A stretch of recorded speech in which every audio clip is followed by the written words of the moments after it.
25 তারিখে white spread, 26 তারিখ white spread, খালি 27 তারিখটা ফেয়ারলি হোয়াইট স্প্রেড। এবার 28, 29, 30 হোয়াইট স্প্রেড, আর 31 তারিখটা আপনার ফেয়ারলি। তার মানে সপ্তাহে 7 দিনের মধ্যে আপনার 2 দিন হচ্ছে ফেয়ারলি হোয়াইট স্প্রেড রেন, 5 দিন হচ্ছে পুরো হোয়াইট স্প্রেড রেনফল রয়েছে। উত্তরবঙ্গ এবং দক্ষিণবঙ্গ এই দু জায়গাতেই আপনার সপ্তাহে 7 দিনের মধ্যে 5 দিন আপনি পাবেন।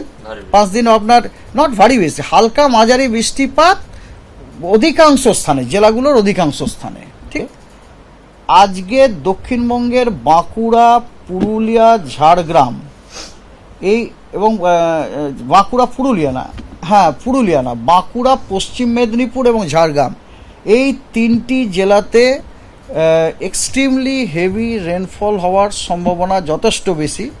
পূর্ব বর্ধমান, দক্ষিণ 24 পরগনা, হাওড়া, হুগলি, পশ্চিম বর্ধমান এই জেলাগুলোতে কমলা সতর্কবার্তা দেওয়া হয়েছে।